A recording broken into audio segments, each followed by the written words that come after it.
This is Beering Ain't Easy. Do you spend all week thinking about what new beer you'll try next? Then yeah, this podcast is for you.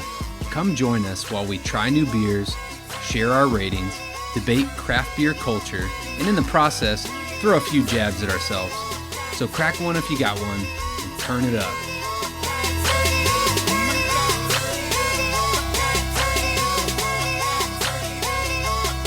All right, everyone.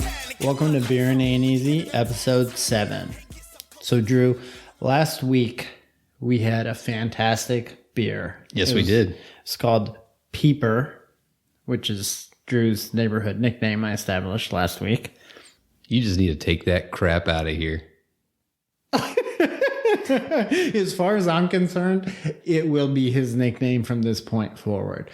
But back to the point. So it was pale ale by Maine Beer Company called Peeper, and it was fantastic. What are you thinking? You've had a week to think about it. I'm sticking with it, man. That thing was, knock your socks off good. So, I know you made a pretty bold statement. So I've been waiting all week to figure out, are you still going to stand by that this was your favorite pale ale? I have thought a lot about that, and I stand by my statement that was and still is the best pale ale I've had to date. Yeah, and another thing, like, regardless of last week's episode about being dads and everything, there was another pretty awesome moment we had since the last week's episode that we got to share with the listeners. You want to tell them about that? Yeah, shining moment? The one shining moment. This will probably be the only shining moment of this podcast. So when we started the podcast, I said that there was 2 goals of the podcast. One, to get free beer, and the other, to get time away for Drew and I to drink beers. And at this point, we have achieved both of those landmarks. 2 for 2. 2 for 2. And so I think no matter what anyone else says, we have to admit this podcast is a success. 100%. So tell me about the free beer. The free beer. So I'm sitting there working from home, and I get a text message from one of our friends in the neighborhood. He's like, "Hey man, I got to talk to you about beer." And I'm like, that's interesting. I mean, I don't really... Sounds serious. Yeah. I mean, I thought he had like maybe a question. Like he knows we have this podcast now. So I'm thinking, the thing that I'm thinking is like, this guy thinks I'm like a beer guru, not like I just sit here and bullshit. There's no way he thinks you're a fucking beer guru. But nonetheless, I call him. I'm like, "Hey man, what's up?" And he's like, "Hey man, I was at the store. I was thinking about the podcast. I got a couple beers that I thought would be good for y'all to try on the podcast." He's like, "Can I bring them over?" And I'm like, "Fuck yeah, you can bring them over." Yeah, not fighting back on that one. No. So, Manny, thanks for the beers. And I think we're going to potentially feature them on a future podcast. Nice. Can't wait. Yep. So the summer season is coming to an end. Thank God. I can't wait for the heat to stop. I don't know, like, for Houston that we're really coming to an end. I think for the listeners that are anywhere else in the U.S., maybe summer's coming to an end. We're stuck at least till November. Well, I'm assuming that this is a nationwide podcast, and so I'm talking for like the United States as a whole. Yeah, for people that actually get seasons. Yeah. Okay, so let's talk about summer beers for a minute. Question number 1: what is your favorite beer of the summer? I think I got to go with SpindleTap, obviously. Obviously. They made not their typical hazy. This was actually a wit beer. It was Don't Mess with Texas. And I'm not usually like a wit beer guy, but this thing like had a saison taste to it, and it was just on point. I loved it. What was your favorite summer beer? Well, I'll comment on your beer before I reveal my beer. And I think that beer was fantastic. And normally I don't like wit beers really at all, but that was just a crushable delight as far as I'm concerned. Oh, yeah. So my favorite beer of this summer is a Pilsner. It is pre-war Pilsner by Live Oak Brewing. Oh, I almost forgot about that one. Oh, man, that was a delight. That was one of the best Pilsners I've ever had. It was sweet. It was a little different. It wasn't like your typical crisp Pilsner. It had a lot more flavor to it. I loved it. I don't know what it was, but it was, I mean, it differentiated itself from other Pilsner. It was a little sweeter than a normal Pilsner, but it wasn't like sweet like a blonde. It was just delightful. That was actually my 4th of July beer. I think I crushed like 5 of those. My father-in-law does this thing. They have a pool, and we always go up there every year, and they have a float-a-thon. And during float-a-thon, I was on a pre-war Pilsner binge. I think is the right word. A bender is what I call that. All right, so we've talked about our favorite beer of this summer. Let's transition and talk about what beer we're going to be drinking today. And I think to send off the summer, we've got to drink our last summer beer before we start getting into the heavy shit. All right, so what do we got? Today, we are drinking Crankin Foamers. This is a collaboration between Fair State Brewing and Modern Times, which I will mention, Adam was the one who picked this beer out. And if you've been listening to our previous episodes, he had made a promise that he was done with Modern Times. Yet, he came back like a whipped dog to that store and just picked up the first Modern Times he could find. Ain't that the truth?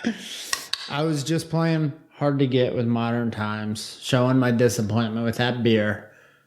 But you all know I'm on that chase to find the best beer ever, and Modern Times makes some damn good beers, so I can't give up on them. I was waiting for you to like quit talking so I could crack this damn beer. So I feel like Crankin Foamers, that sounds like very Midwestern. Like you're a Midwestern guy. It's just like Crankin Foamers, eh? Like fucking Canada. That's perfect. Someone from the South thinks the Midwest is Canada. I mean, you go that far north, you're like in Canada, right? I mean, I know it snows up there. Like I'm a Southerner. So, Drew, what are we going to talk about today? Today, we're going to talk about politics. Ooh, that sounds a little bit sketchy. Is there like anything that's more screwed up than when someone's like, oh, let's talk about politics? You're like, your insides get all clenched up and you're like, oh shit, I got to get out of here. It's like, oh, what's your position before I... It's like, I'm dropping this podcast right now. There is one type of politics that's always safe to talk about. And that, my friends, is beer politics. Absolutely. So what the hell are beer politics, Drew? I felt like we had to have a beer politics episode. One, it's an election year, and politics is like all the rage right now, and I'm really tired of it. But the other thing was we hit a milestone in Texas on September 1st.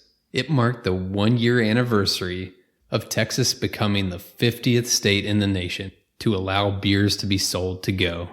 And if you're from another state, you're like, what? Why would they not allow a freaking brewery to sell beer to go? But that's where we were in the state of Texas. So I'm not a native Texan, and I'm not from the South. And so I'm not used to, quite frankly, all these weird fucking alcohol rules. Does that offend a Southerner when I say that, Drew? No, they are completely fucked up rules. I mean, like, there's no question. You know, what's really funny is on that same law, they actually tried to pass. So in Texas, on Sunday, you cannot buy beer before noon.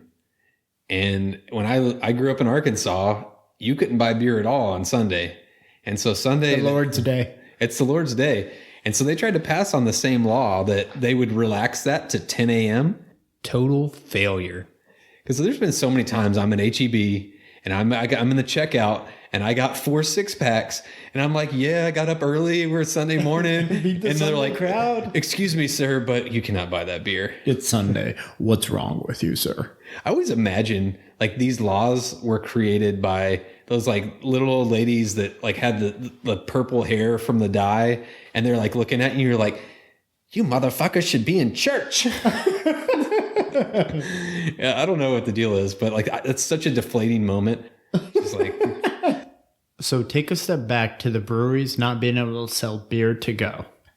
That's just so fucked up when you think about it. It's like, well, you're a brewery. What do you sell? Well, we sell beer. Yeah, it was just a protection for the distributors. That's all it is. It's like for these big distribution companies, like that's the only reason it's there. It's like the weirdest law that I'd ever seen. But I think there are some weirder laws out there, which we investigated for this episode. So, as we all know, Drew is from Arkansas. And as we all also know, I like to make fun of Drew. So, Drew, why don't you tell the audience what I consider to be the weirdest beer-related, alcohol-related rule in all 50 United States in yours truly, Arkansas? And when we looked at this article, I had no clue that this was a law in Arkansas. Do not believe him for 1 second. But I will say that it did not surprise me that we had this as a rule growing up in my first 18 years in Arkansas.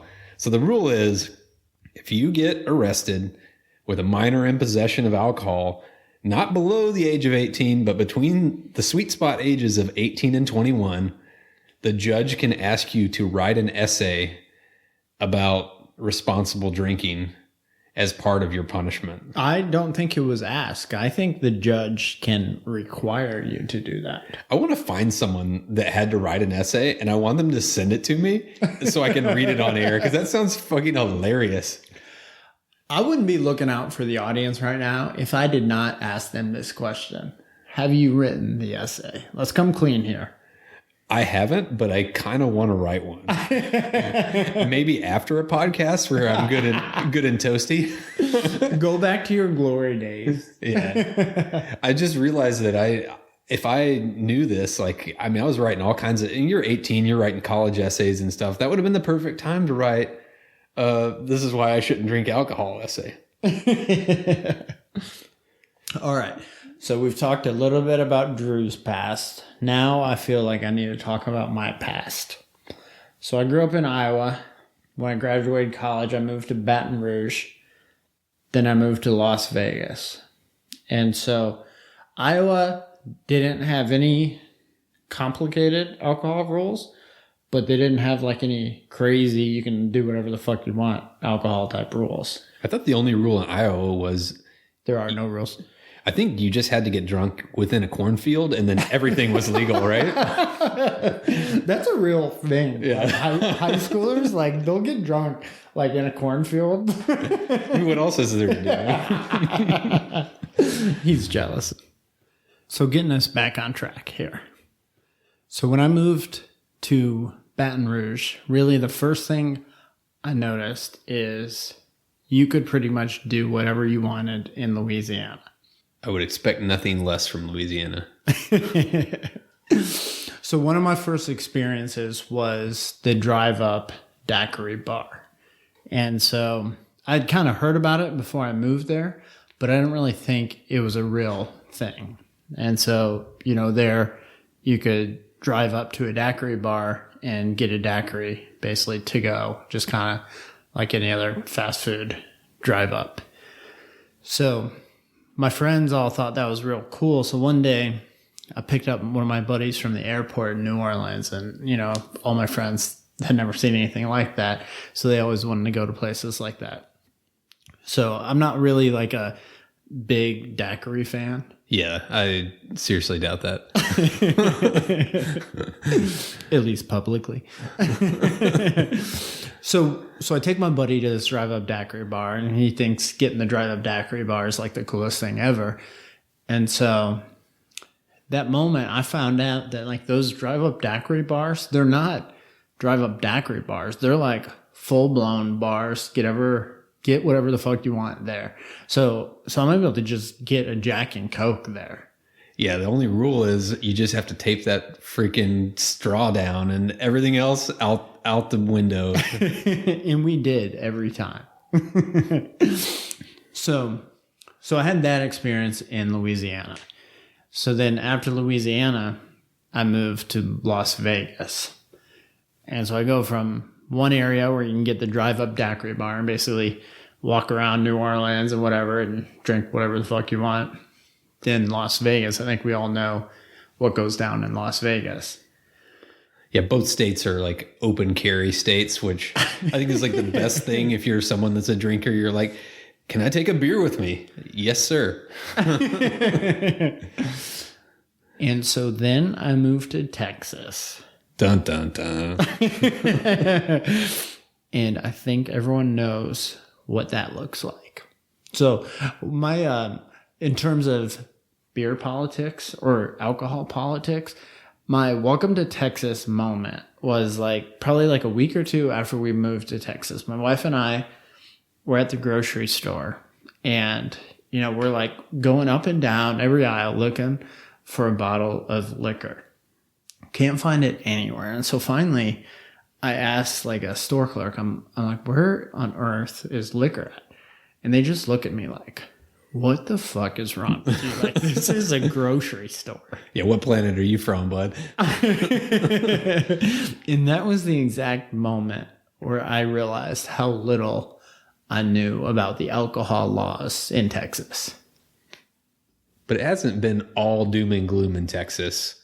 I mean, I hate to bring this up because like every freaking conversation swings back to coronavirus, but during COVID, like every state, they're looking at their laws and they're like, I don't give two fucks. We're going to change the laws up.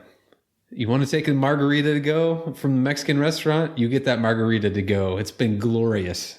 It has been fabulous. I don't know why we didn't cover that in Beerdemic, but I mean, there has been some loosening of beer laws and I love it. We can't cover everything in Beerdemic. Yeah, that's true.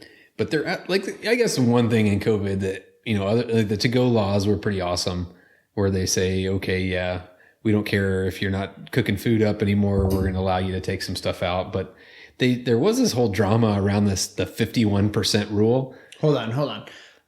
You're assuming all of our listeners are from Texas. So anyone not from Texas has no idea what the fuck the 51% rule is.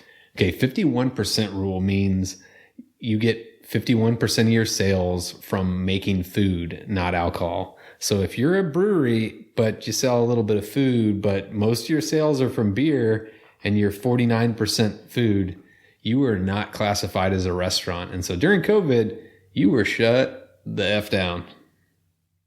That sucks. Yeah, it did suck. And there's some like pretty funny, you know, conversations out there about, oh, okay, I'm drinking a beer, I'm totally going to get the COVID. But if I'm drinking a beer across the street with a burger at the same time, COVID free. I got a meme in the works. You'll be, if you follow us on Instagram or Facebook, it's coming your way. Just look for it.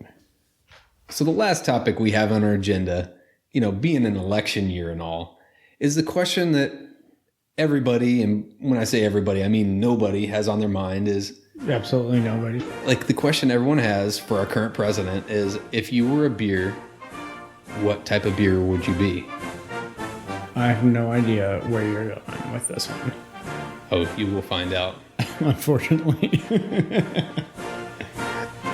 I don't know what kind of beer I'd be, but I'd be a 5.0. Best beer in America. That means I'm the best beer in the world. Where else would you drink your beer? Mexico? They took the worst pandemic this world has ever seen and named it after a Mexican beer. Is that what you want? So remember, President Donald J. Trump, 5.0, best beer in the world. In your chase, I've been here all along. I think myself and all of our listeners can now conclude they have heard the worst Donald Trump impersonation of all time. I was really counting on this as a moment for me to enable myself to do more impersonations on live radio. So I think this is the second item that I'm going to kill and eliminate from future discussions. I'm here all week. I got impersonations for days. Those of you that were fans of the impersonation, you can follow Drew at Drew the Impersonator podcast. There's no such thing. But there should be. There should not be. So at this point, the audience is definitely very sick of listening to your impersonations and our bullshit. I think it's time to bring on those ratings. All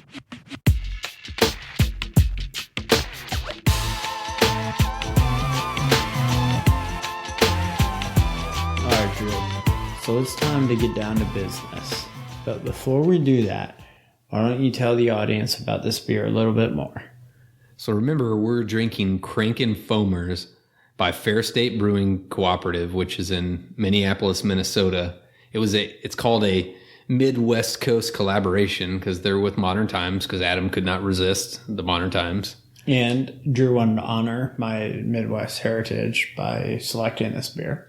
I did, his Canadian Midwest heritage. So this bad boy comes in at 4.5% alcohol by volume.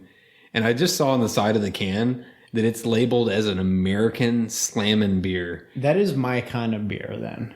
I feel like I gotta give them a higher rating because that's the most appropriate title for this beer. You get a 6er of these Crankin Foamers, you start cranking these bad boys down, and you're good foaming. to go. Foaming at the mouth. So what do you think, man? What is your rating for Crankin Foamers? I am a big fan of this beer. Yeah? Just hearing Drew's little off-air comments about this beer, I am predicting I like this beer better than Drew. And so it is very crisp. It's definitely slammable, as the label has. It has a good flavor, a little bit of sweetness to it, but it's not sweet by any means. It's not sweet like a blonde or like a whip beer or anything. It's just like a very light, poolside drinkable lager. And I am coming in hot at a 4.0 for my rating. Dang, son. 4.0. All that foam got up to your head. I like this beer, and I could drink this beer all day and all night. So I'm gonna agree that this is definitely a crankable, crushable beer. I love it for the purpose of hitting at the pool. Hold on. I have what is a crankable beer? Can you clarify that? Crank a few down, baby. Sometimes words just come out and you just got to roll with them. You're like, I don't know what that fucking means. I'm just going with it, dude.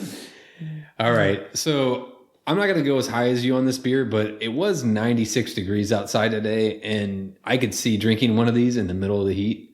And so I agree. It's a pretty solid light beer. I'm going to go 3.75. It is a little lower than you. I was tempted to one-up you just for the sake of one-upping you because it's so fun.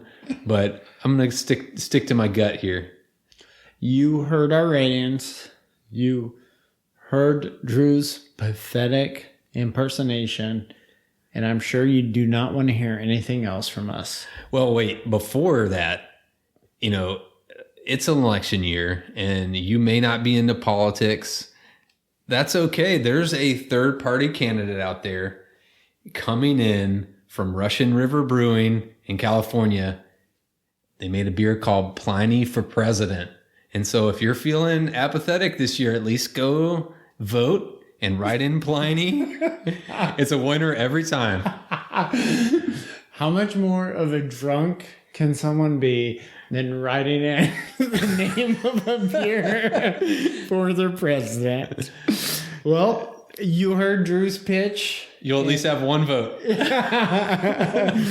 You're going to make that too, right here. All right. So we'll see y'all next time. Thanks for listening. This has been a Beering Ain't Easy production at the Sesh Co-working Podcast Studio in Houston, Texas. Follow us on Facebook or Instagram. And if you want to see what we're drinking, our untapped handles are Beering Ain't Easy Adam and Beering Ain't Easy Drew.